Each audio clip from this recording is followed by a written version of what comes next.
문제로 다가가는 개념 수능 특강 사회문화를 맡은 박봄입니다. 지금 나오고 있는 노래는 조수현 학생이 추천해준 제이레빗의 웃으며 넘길래라고 하는 노래입니다. 최근에 이제 만난 분인데요. 요즘은 이렇게 종종 부딪힙니다. 이제 이 CG 감독님 분 중에 한 분인데 엄청 잘 웃어요. 근데 그게 막 하하 웃는 뭐 그런 게 아니라 이게 인상이라고 해야 되나요? 인상이 참 좋고 사람을 참 반겨주고 그래서 참 그분하고 이렇게 마주치고 이러면 참 기분이 좋더라고요. 근데 저만 그런가 봤더니 저만 그런 것들이 아니라 공통적으로 사람들이 그분을 다 그렇게 생각하고 그 모습들 때문에 사람들이 많이 좋아하는 거예요.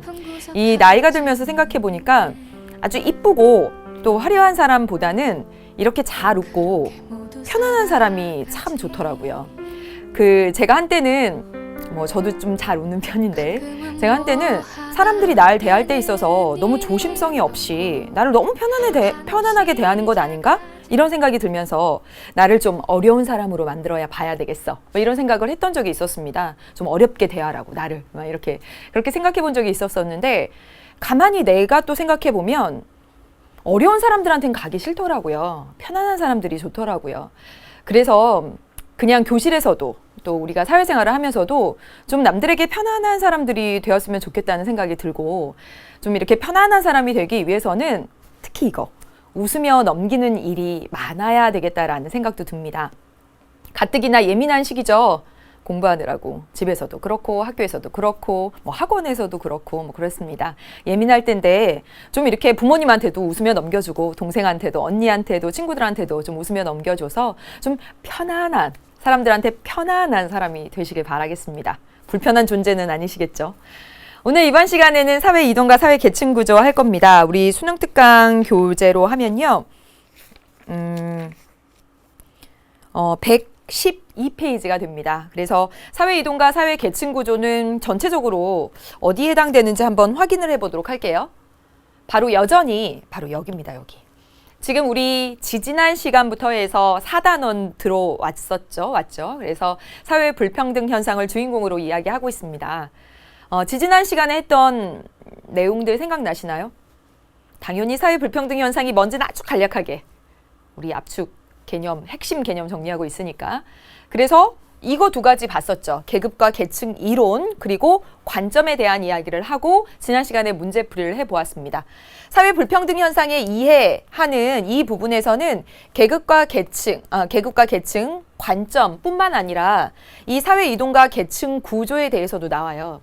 그런데 이 부분이 바로 표분성 문제로 빠짐없이 나오는 매우 중요한 부분이 되기 때문에 우리 이 수능 특강 교재에서 아예 이것을 하나로 빼서 주제를 이렇게 하나로 빼서 하고 있는 겁니다.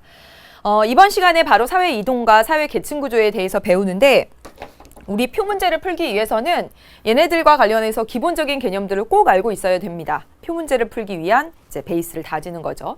사회 이동은요. 사회 이동의 의미, 원인, 이런 것들은 시험에 안 나오고요. 사회 이동의 유형을 기억하시면 됩니다. 사회 이동의 유형은 모두 3가지 기준에 따라 각각 2가지씩 나누어져서 모두 6가지가 됩니다. 이건 꼭 잘 기억해 두셔야 될 내용이 되고요. 또 하나는 사회 계층 구조입니다. 사회 계층 구조는 2가지 기준에 따라서 나눠볼 수가 있어요. 하나는 이동 가능성. 이동 가능성에 따라서 이동이 자유로운 계층 구조가 있고 이동이 자유롭지 못한 계층 구조가 있습니다. 그렇게 2개로 나눌 수가 있는 것이고요. 또 하나, 계층 구성원의 양적 비율에 따라서 3가지로 나누어 볼 수가 있습니다.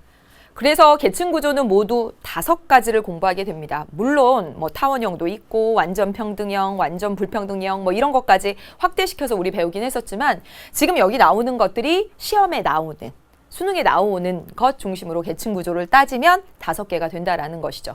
그래서 이번 시간의 학습 목표는 여러분이 꼭 기억하셔야 될 것은 사회 이동의 유형 6가지와 그리고 계층 구조 5가지를 기억하시는 겁니다. 지금부터 이제 한 판으로 정리하는 판서 통해서 사회 이동의 유형부터 정리해 나가도록 하겠습니다. 개념 교재에 있는 학생들은 몇 페이지로 가시면 되냐면요. 185페이지입니다. 오늘 필기할 내용은 여러분 185페이지에 다 적으시면 됩니다. 먼저 뭐부터 할 거냐면 사회 이동의 유형부터 이야기를 하도록 하겠습니다. 이동의 종류가 되겠죠. 유형부터 하나씩 보겠습니다. 사회 이동의 유형을 사례를 통해서 판서를 할 거예요. 사회 이동의 유형은 말씀드렸다시피 세 가지 기준에 따라 각각 2개씩 나누어져서 모두 6가지가 된다고 말씀드렸죠. 첫 번째 기준은 무엇이냐면 이동의 방향입니다. 이동 방향입니다. 이동 방향에 따라서 2가지로 나누어 볼 수 있다라는 것이죠. 해보겠습니다. 여기 학생부장 선생님이 있고요. 학생부장 선생님이 연구부장이 될 수도 있고요. 또 이 학생부장 선생님이 이러한 방향으로 해서 교감 선생님이 될 수도 있습니다. 됐습니까? 이동 방향에 따라서 이와 같이 수직 이동이 하나 있고 그리고 수평 이동이 있습니다. 이동 방향에 따라서 2가지로 나누어 볼 수 있다라는 것이죠. 같은 직위 내에서 이동하는 것을 수평 이동이라고 말합니다. 수평 이동이라고 말하고요. 이렇게 다른 직위로 올라가거나 또는 이렇게 떨어지는 것, 이거 모두 다 수직 이동입니다. 그래서 이렇게 얘기하죠. 상승과 하강하는 이동을 모두 합쳐서 이것을 모두 합쳐서 수직 이동이라고 합니다. 이걸 요 아래다가 써야지 되겠네요. 수평, 수직. 네. 시험 문제에 잘 나오는 것은 우리 표분석 문제에서 잘 나오는 것은 어떤 것이 잘 나오냐면 이 수직 이동이 잘 나옵니다. 수직 이동에는 반드시 꼭 기억하셔야 될 거예요. 수직 이동하면 우리 왠지 막 이렇게 올라가는 것만 같아요. 그런데 떨어지는 하강 이동도 수직 이동이다. 이렇게 꼭 기억해 두시고 상승과 하강 이동을 합쳐서 수직 이동, 이동 방향에 따라서 그리고 같은 직위 내, 동일한 직위 내에서의 이동을 수평 이동이라고 한다. 하나 이렇게 봤습니다. 이제 2번째는 무엇이냐면 이동 범위에 따라서입니다. 범위는 쉽게 말하면 세대예요, 세대. 그래서 한번 적어보면 여기 어떤 분이 결혼을 해서 아들을 낳습니다. 예. 이런 구조가 된다라고 해봅시다. 그러면 한 세대, 2세대가 있는 거죠. 그렇죠? 그런데 이분은 농부예요. 그런데 그의 아들은 정말 열심히 공부하고 회사 생활을 열심히 해서 어떤 계열사의 사장이 되었습니다. 이런 이동이 나타날 수가 있겠네요. 그렇죠? 이동 범위가 2세대에 걸쳐서 나타나는, 부모 세대와 자녀 세대에 걸쳐서 나타나는 이동을 하나 설명할 수 있겠고요. 또 한번 해보겠습니다. 여기 이 계열사 사장인데, 여기 사장인데 동일한 다른 별표 계열사로 옮겨서 여기 사장을 할 수도 있고요. 또는 회사 경영에 책임을 지고 사퇴해서 실직할 수도 있습니다. 이렇게 할 수도 있겠네요. 해보겠습니다. 지금 여기서 보여지다시피 부모 세대 그리고 이렇게 자녀 세대, 이 범위가 넓은 2세대 간에 걸쳐서 이렇게 이동을 따져서 보는 것을 무엇이라고 말하냐면 세대 간 이동이라고 말합니다.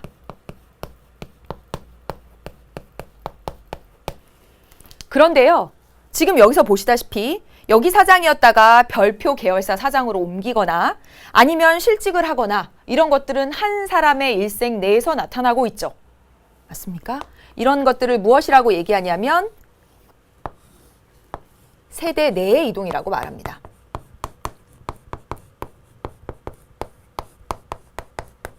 여기서 매우 중요한 개념이 하나 나옵니다. 무엇이냐면 여기 보십시오. 아버지가 농부고 아들도 그대로 농부입니다. 그러면 부모 세대와 자녀 세대 간의 이동이 일어났어. 이렇게 얘기를 할까요?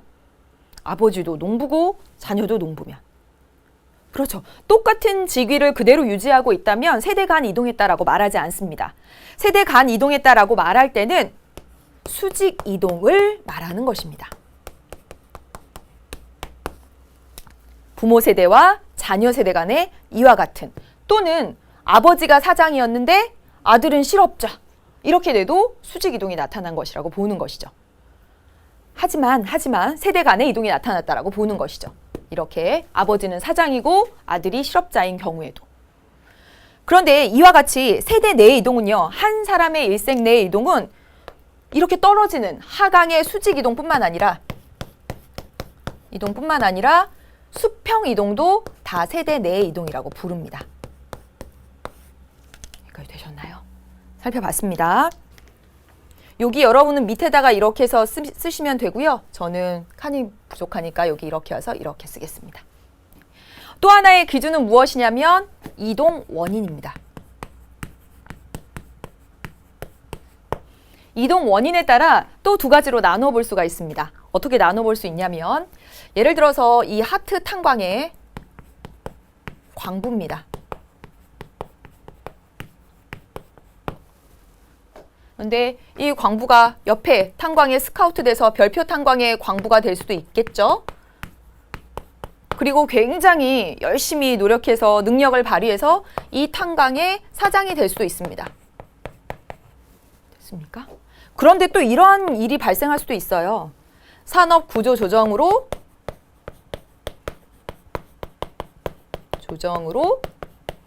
탄광이 폐쇄돼서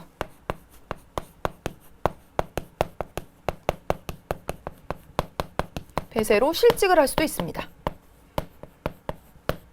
여러 가지 경우를 한번 봐보도록 하겠습니다. 여러분 지금 여기서 직접 보시다시피 이건 뭐죠? 수평 이동이죠. 이거는요, 수직 이동입니다. 사장이 되는 것, 내지는 다른 별표 탄광으로 옮겨가서 광부 일을 하는 것, 이것은 모두 이 개인의 능력과 노력과 선택에 따라서 달라진 지위들입니다. 그렇죠. 그래서 이것을 무엇이라고 부르냐면, 이 원인이 어디에 있어요? 사장이 된 것, 그 다음에 별표 탄광의 광부가 된 것, 이 원인들은 모두 개인에게 있습니다. 개인의 능력, 노력, 개인의 선택, 개인적 요인에 있죠. 그래서 이것을 무엇이라고 말하냐면 개인적 이동이라고 말합니다. 그런데 여기 아래서 보시다시피 여기 광부였는데 탄광이 산업 구조 조정으로 우리나라에선 더 이상 탄광과 관련된 그런 산업들이 이렇게 이제 점점 없어지고 다른 나라로 넘어가고 이렇게 되면서 그 산업 자체가 축소되고 다른 산업으로 이렇게 대체되면서 아예 없어졌습니다. 그래서 실직을 하게 됐어요. 이러한 경우에는 그 실직을 하게 된 원인, 이렇게 지위가 옮겨진 원인, 그 원인이 개인에게 있지 않고 사회 구조에 있는 것이죠. 이것을 무엇이라고 말하냐면 구조적 이동이라고 말합니다. 여러분 분명히 여기도 실직이라고 나와 있고요. 그리고 여기도 실직이라고 나와 있습니다. 그런데 이 실직과 지금 옆에서 보신 실직은 다른 거죠. 이것은 개인적 요인에 따라서 사장 직위를 잘 수행하지 못해서 실직한 것이고요. 그렇죠? 그래서 이건 개인적 요인에 따른 것입니다. 그런데 여기서는요, 분명 원인이 뭐예요? 산업 구조 조정으로, 사회 구조의 변화 때문입니다. 그래서 그 원인이 구조에 있는 것이죠. 그래서 이러한 경우에는 구조적 이동이라고 말합니다. 똑같이 위에서 보셨다시피 이 개인적 이동은 수직, 수평 이동은 모두 개인적 이동. 개인적 이동에는 수평, 수직 이동을 모두 포함합니다. 그런데 동일한 지위로 옮겨간 것을 두고 그 원인이 구조에 있었다. 구조적 이동이라고 말하지 않는다는 거죠. 수직 이동만을 구조적 이동이라고 말합니다.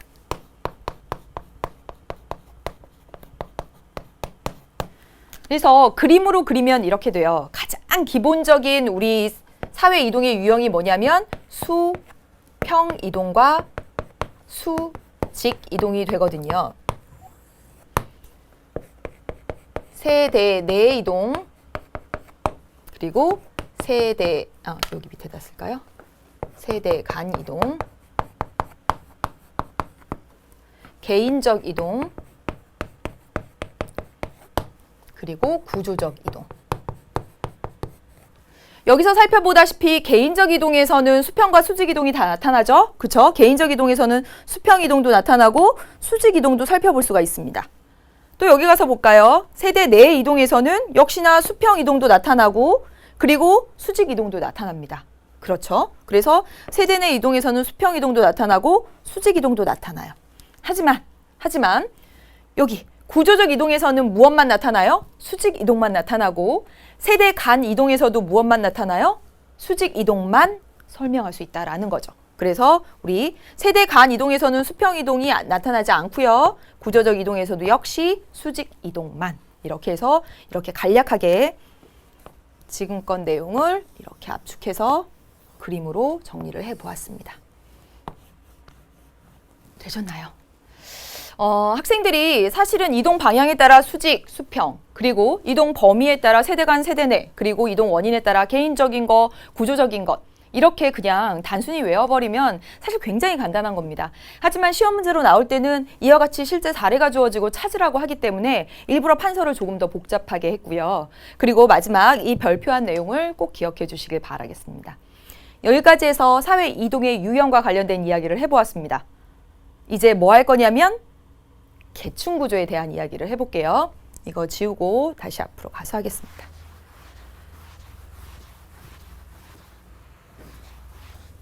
두 번째, 계층 구조. 계층 구조의 유형입니다.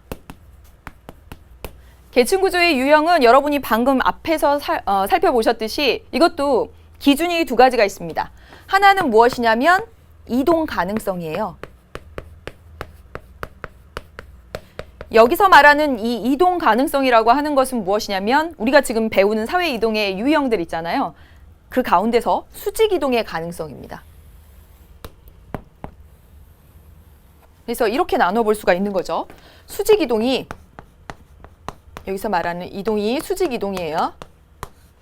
이 수직 이동이 매우 제한적인 계층 구조가 있고요. 이 수직 이동이 매우 자유스러운 계층 구조가 있습니다. 우리 이 수직 이동이 제한적인 계층 구조를 뭐라고 부르냐면 폐쇄적 계층 구조라고 부릅니다. 폐쇄적 계층 구조. 구조라고 부르고요. 이 수직 이동이 자유로운 계층 구조를 그렇죠. 개방적 계층 구조라고 부릅니다.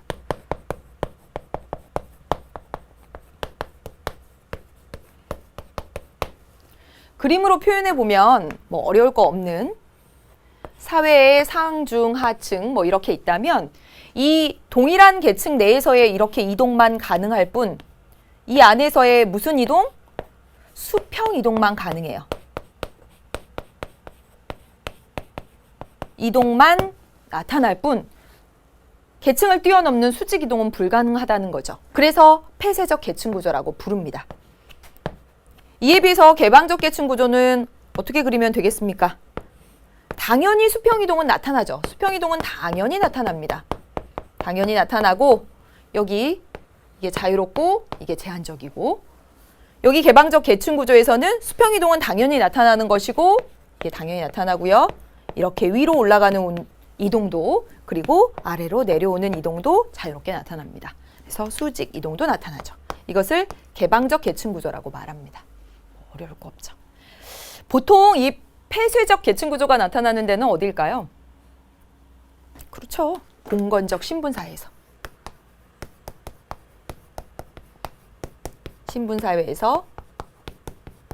그리고 당연히 여기서는 원래부터 타고난 지위가 매우 중요하겠죠. 우리 이것을 뭐라고 부르죠? 뭐라고 부르나요? 그렇죠. 귀속지위라고 부릅니다. 귀속지위를 강조하게 되는 것이고요. 여기는요. 이렇게 개방적 계층 구조는요. 뭐 고도의 산업사회, 현대 산업사회.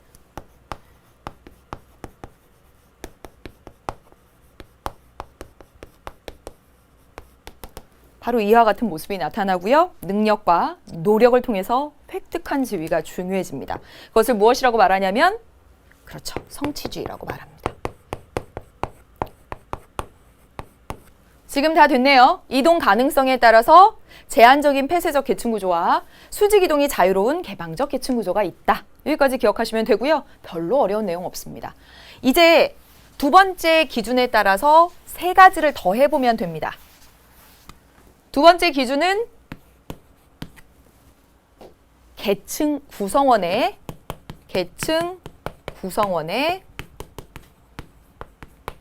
양적 비율에 따라서 이 판서가 마지막이에요. 네. 비율에 따라서 세 가지로 나누어 볼 수가 있습니다.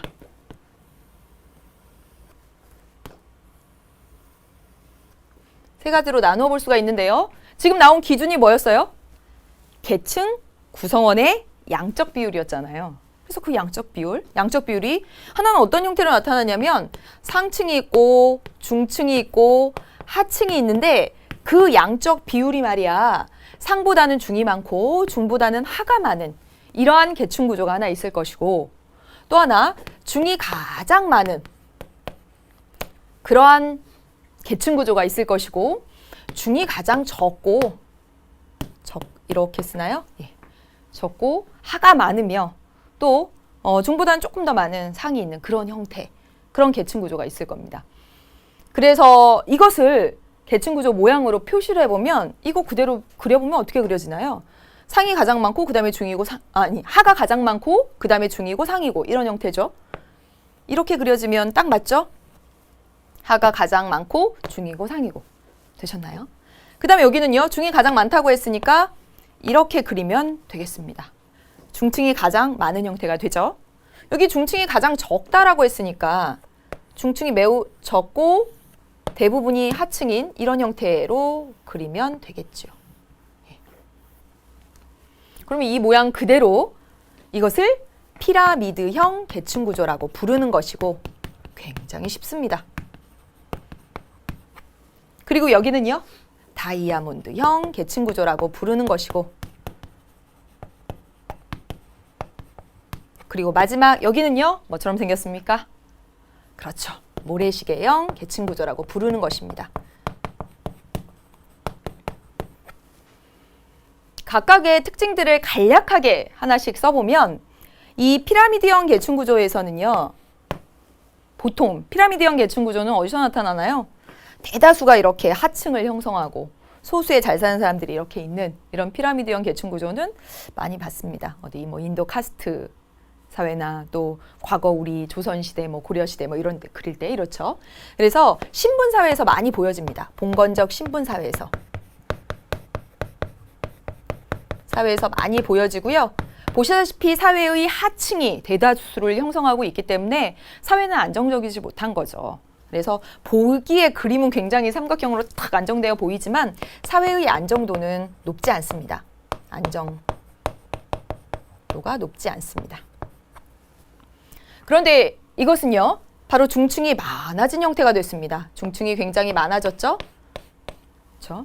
이런 형태는 산업화를 통해서 중산층이 형성되면서 사회의 중산층이 형성되면서 그리고 복지제도가 갖춰지면서 이러한 모습들이 나타나게 되었죠. 당연히 한 사회의 대다수가 중산층을 형성하는 이런 사회의 안정도가 높죠. 사회의 안정성 그리고 사회 통합이 잘 됩니다.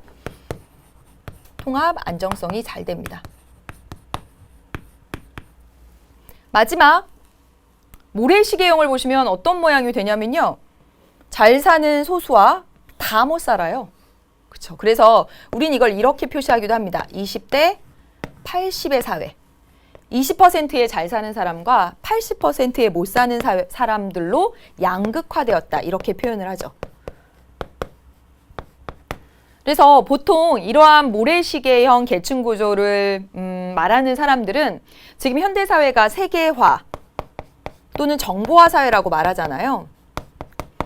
이 세계화, 정보화라고 하는 이 현대사회의 흐름을 비관적으로 보는 사람들, 이거에 대해서 비관론자들이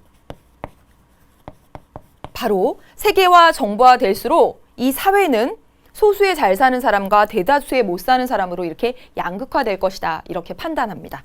그래서 여기까지 배운 내용들이 이런 내용들이에요. 하나만 여러분 체크하시면 됩니다. 어떤 거냐면 여기 한번 보겠습니다.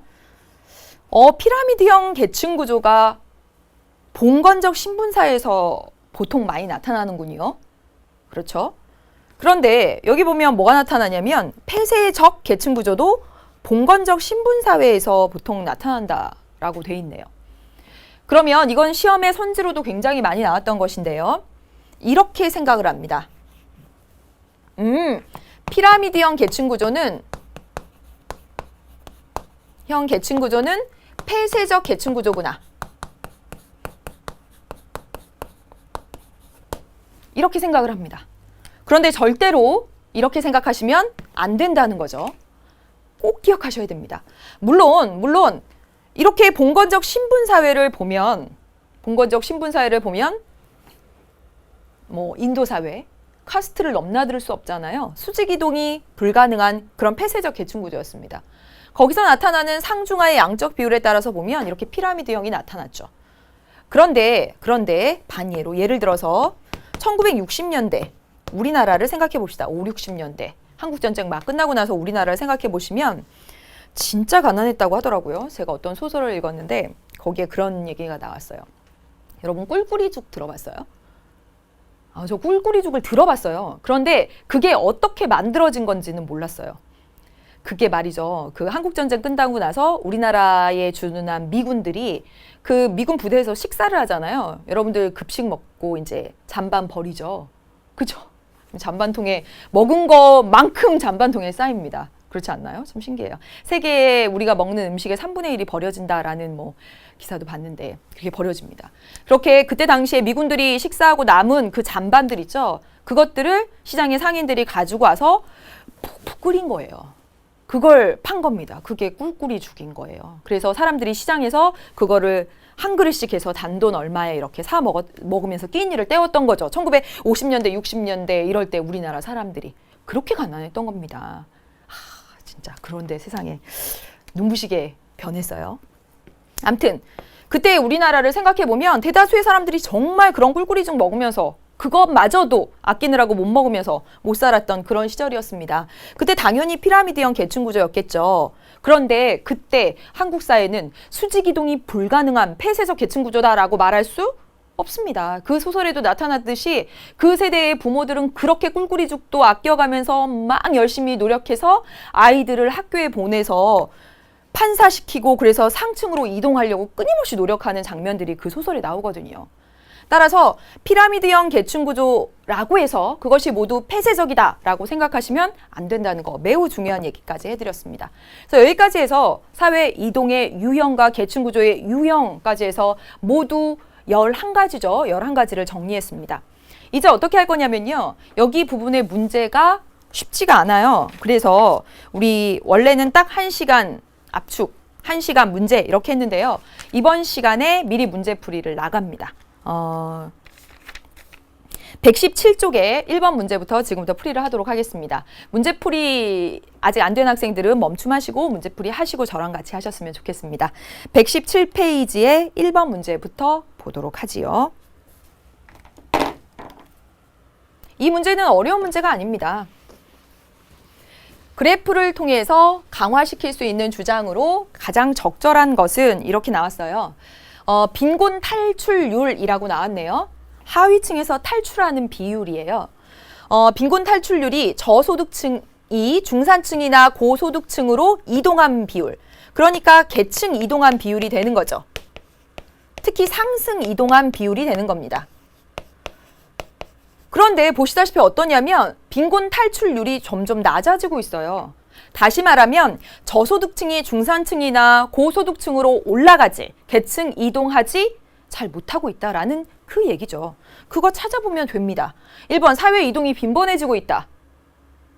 아니겠고요. 두 번째, 계층 구조의 개방성이 약화되고 있다. 바로 그 얘기죠. 우리 이거 읽으면 되는 거잖아요. 저소득층이 중산층이나 고소득층으로 가는 이 계층 이동이 수직 이동이죠. 그렇죠? 수직 이동의 비율이 지금 줄어들고 있습니다. 수직 이동이 잘 될수록 자유로울수록 우리 계층 구조, 개방적 계층 구조라고 말했었잖아요. 그런데 이 수직 이동의 비율이 점차 떨어지고 있으니까 계층 구조의 개방성이 약화되고 있다라고 하는 2번을 고르시면 되겠죠. 그렇죠? 어려운 문제 아니었습니다. 피라미드형 계층 구조가 정착되고 있어. 또는 계층 사회 구성원들의 계급의식이 약화되고 있어. 이런 것들은 찾을 수가 없습니다. 이거 보고 피라미드형으로 되어가고 있어. 할 수 없죠. 저소득층에서 중산층이나 고소득층으로 이동한 비율만 나와 있기 때문에 수직 이동보다 수평 이동의 빈도가 더 많아지고 있어. 수평 이동의 빈도가 더 많은지 아닌지도 역시 알 수 없습니다. 단서 여기 지금 이 내용 통해서 이 내용 통해서 빈곤 탈출률 정의 통해서 2번 고르시면 되겠습니다. 2번 문제 가서 보지요. 다음 사례에 나타난 갑의 사회 이동에 대한 설명으로 옳은 것은 이 갑이 누군지 짐작이 갑니다. 갑은 환풍기를 수리하면서 가난하게 살았습니다. 이 수리공으로 가난하게 살았다 이렇게 나왔네요. 그러던 어느 날 갑은 공개 오디션으로 가수 진출의 길을 열어주는 TV 프로그램에 참여하게 되었고 최종 우승자가 되어서 이제는 인기 가수로서 부유한 삶을 살고 있다. 이렇게 해서 내용이 나와 있네요. 다 되죠?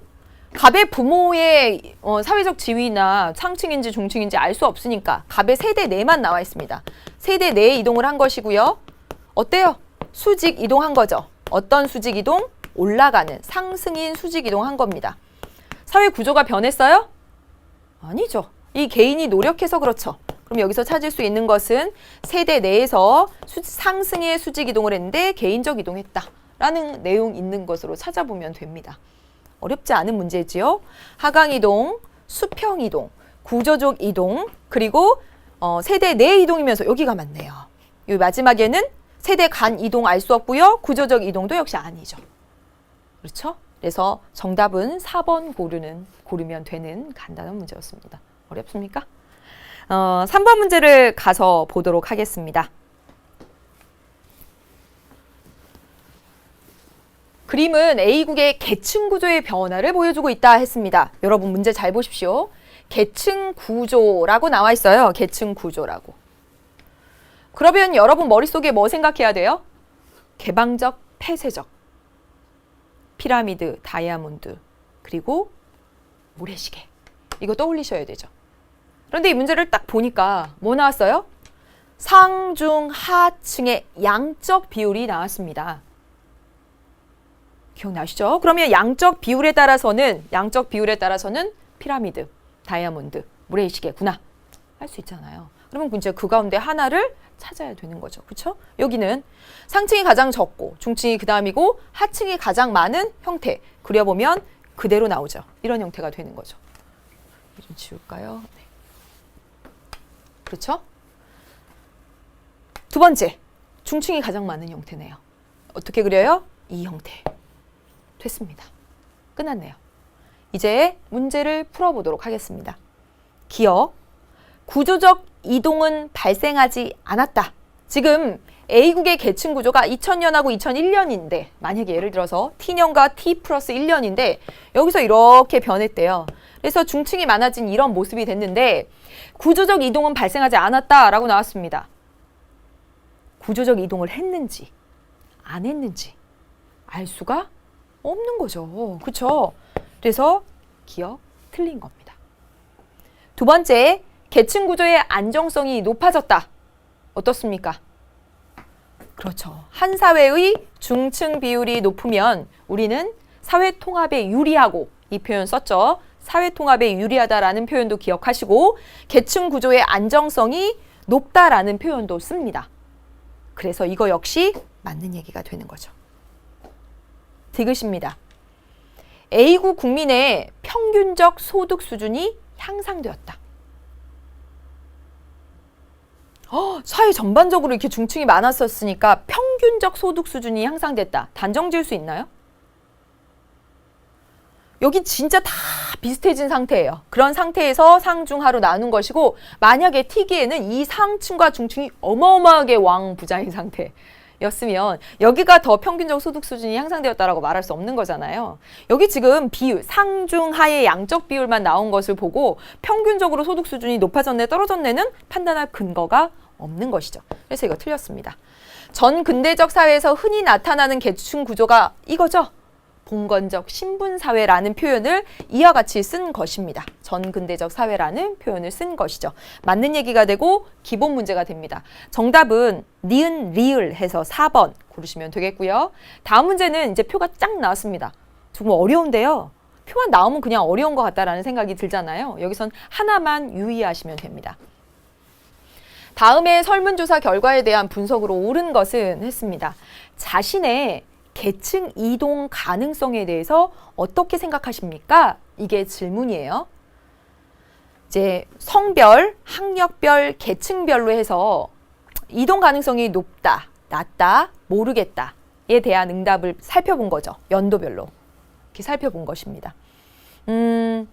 남자는 성별 남자는 자신의 계층 이동 가능성이 높다가 28.5%, 별로 낮다가 58%, 모르겠다가 13%였는데 이렇게 2014년에 변했다.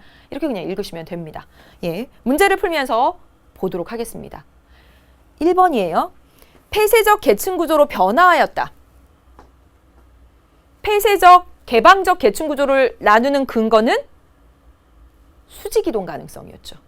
그쵸? 수직 이동이 제한적이 됐고 수직 이동이 제한적이 되면 폐쇄적 계층 구조로 가는 겁니다. 여기 보고 수직 이동이 제한되고 있는 것 같은데 어디서 찾을 수 있죠? 못 찾습니다. 그냥 사람들이 주관적으로 별로 낮은 것 같아요. 지금 높다보다 개인의 계층 이동 가능성이 높다보다 낮다가 더 많으니까 폐쇄적 계층 구조로 변화했다 이렇게 말하면 안 되는 거예요. 폐쇄적 계층 구조는 수직 이동의 가능성이 제한적인 것이고 그것이 여기서 드러나야 되는데 다만 그냥 주관적으로 별로 이동하지 않을 것 같은데요? 이런 것을 담은 것을 보고 폐쇄적이라고 말하면 안 된다는 거죠. 틀렸습니다. 두 번째, 계층이 낮을수록 상승 이동 가능성을 높게 바라보고 있다. 계층이 낮을수록 한번 가서 볼까요? 여기서 아주 중요한 얘기가 나옵니다. 이 상층이 계층 이동한다라고 하면 계층 이동할 것 같아요. 계층 이동 가능성이 되게 높아요 하면 이 38%는 어디로 간다라는 얘기가 되는 걸까요? 그렇죠. 얘는 다 하강 이동할 것 같은 생각이 드는 겁니다. 이거 빨간색 잘 안 보이죠? 잘 생각하세요. 지금 이게 높다라고 보니까 이게 좀 헷갈릴 수가 있습니다. 상층이 저 계층 이동할 것 같아요. 이동 가능성이 높을 것 같아요. 하는 애가 38%였는데 얘네가 계층 이동한다라고 하면 다 어디 하는 거예요? 하강 이동하는 겁니다. 그렇죠? 중층이 계층 이동 가능성이 높다라고 말할 때 이것은 상승할 수도 있고 하강할 수도 있습니다. 그렇죠? 그런데 하층이 저 계층 이동할 것 같아요 라고 말하면 28.2%는 하층은 계층 이동할 때가 뭐 어디밖에 없습니까? 위로 올라가는 일밖에 없죠. 상승 이동입니다. 그럼 이거 보고 계층이 낮아질수록 상승 이동의 가능성을 높게 바라보고 있다. 이렇게 단정 지을 수 있나요? 못하죠. 왜냐하면 중층의 이 34.6% 가운데서는 상승 이동할 것 같다, 하강 이동할 것 같다를 모두 계층 이동할 것 같다라고 얘기했기 때문에 여기서 이 중에 얼마간이 상승 이동하겠다라고 말한 것인지 알 수 없으므로 하층에서 제일 많이 상승 이동 가능성을 높게 본다라고 단정 지으면 안 된다는 겁니다. 그래서 이게 틀린 거예요. 이게 틀렸습니다. 이걸 파악하는 것이 매우 중요합니다. 그래서 이것도 틀렸고요. 3번입니다. 상층 중 3분의 1 이상이 하강 이동 가능성 어디 가서 찾으라고요? 여기 가서 찾으라고요. 그쵸? 여기 가서 찾습니다. 그래서 찾아서 딱 보면 3분의 1 이상이 그렇죠. 38%, 2014년에도 44.2%. 제가 위의 선지, 2번 선지에는 뭐 2010년만 봤는데 2014년 봐도 마찬가지입니다. 그렇죠? 여기 보시면 38%, 44.2% 얘네 다 모두 하강 이동할 것 같다라고 하는 애들이죠. 3분의 1 이상이. 그렇죠. 그러니까 정답은 3번이 되는 겁니다. 다음이요. 학력이 높을수록 폐쇄적 계층 구조로 인식하는 사람의 비율이 높다. 1번 선지와 똑같은 겁니다. 이거 보고 폐쇄적이다, 개방적이라는 것을 언급할 수 없다라는 거죠. 자신의 주관적으로 이동할 것 같아, 이동 안 할 것 같아. 가능성을 얘기하는 것이기 때문에 틀렸고요. 다이아몬드형 계층 구조는 역시나 다이아몬드형 계층 구조 말할 수 없다라는 것이죠. 계층 구성원의 양적 비율에 따라서 남자가 다이아몬드형 계층 구조를 인식하는지 아닌지 이것도 파악할 수 없습니다. 정답은 3번 고르시면 되는 거죠. 그렇죠? 넘겨보도록 하겠습니다. 5번입니다. 5번. 중요한 문제가 되겠습니다. 이 문제는요, 앞으로 뒤에 가서 표 문제를 풀기 위해서 기본적으로 알고 계셔야 될 내용들입니다. 지금 한번 보십시오. 뭐라고 나왔냐면 A에서 C국의 계층 간의 상대적 비율이라고 나왔습니다. 계층 간의 상대적 비율, 이렇게 나오면 계층 간의 상대적 비율 배운 게 뭐가 있죠? 이게 그거잖아요. 계층 구성원의 양적 비율. 비율이죠. 이 양적 비율, 이 얘기입니다. 그럼 이거에 따라서 우리는 뭐 이거 아니면 이거 아니면 이게 있다 이렇게 배웠었잖아요. 그러면 A, B, C국이 바로 이런 모양 중에 하나겠구나 라는 겁니다. 해보도록 할게요. 이건 기본 연습으로 꼭 알아두셔야 될 내용이 돼요. 여기 A, B, C국이 있고요. 상, 중, 하가 있습니다. 해볼게요. 여기입니다. 이거 어떻게 읽냐면 하층 인구 대비 중층. 하층이 6일 때 중층이 1이다. 이 말입니다. 하층이 6일 때 중층이 1이다. 이 말입니다. 그대로 읽으시면 돼요. 여기는요.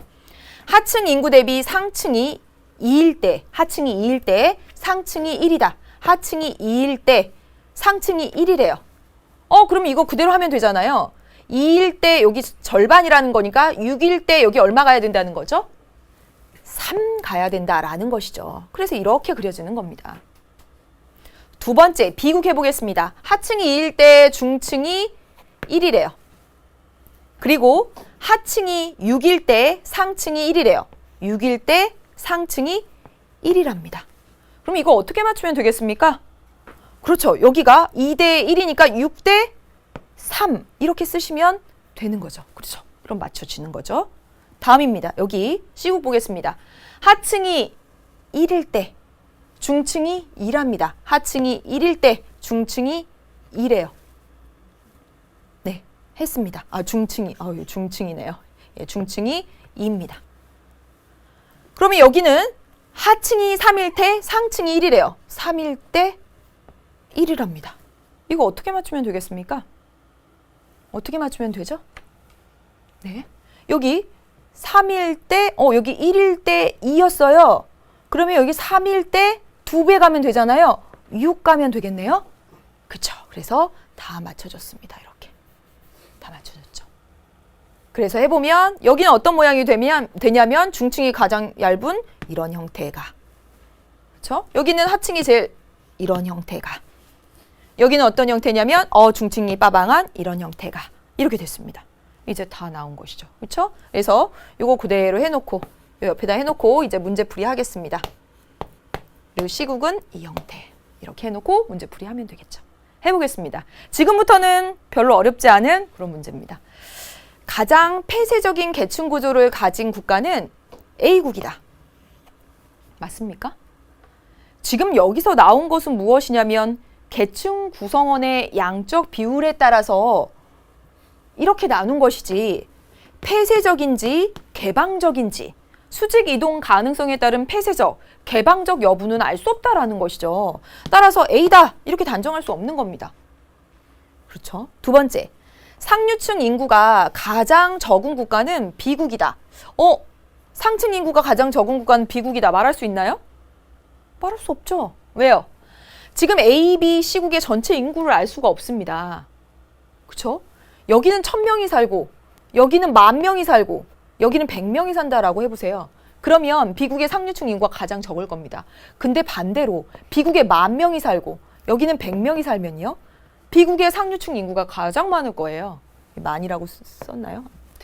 즉 전체적으로 A, B, C 각각의 나라들의 인구를 알 수 없는 상태이기 때문에 상대적인 비율만 나와 있는 거 보고 B국의 상류층 인구가 가장 적어 이렇게 말할 수 없다라는 것이죠. 다음입니다. 양극화 현상을 설명하기에 가장 좋은 계층 구조를 가진 나라는 A국이네요. 틀렸죠? 사회 안정을 실현하기에 가장 유리한 계층 구조, 사회 통합에 유리하다, 사회 안정에 유리하다 말했던 건 C국 그대로 정답되고요. 4번이 정답입니다. 5번에 정보사회의 계층 구조는 A국보다 C국에 가깝다. 정보사회를 비관적으로 보면 이렇게 봅니다.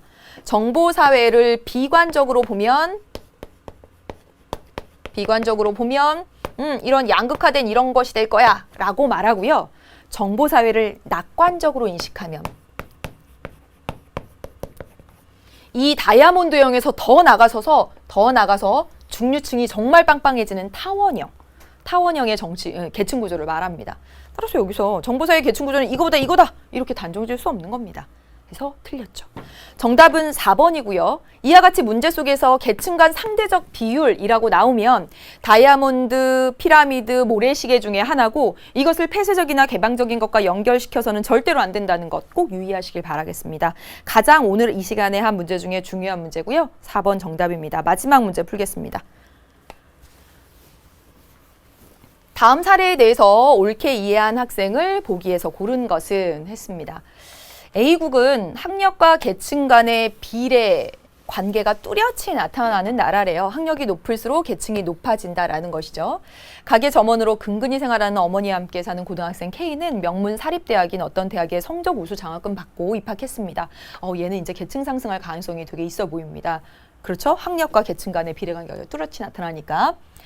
대학은 학비가 매우 비싼 대학이지만 저소득층 지원 프로그램이 있는 학교입니다. 그러나 K는 집을 나가 연락이 없는 아버지의 소득 수준을 증명하지 못해서 더 이상 저소득층이라고 규정이 안 된 거예요.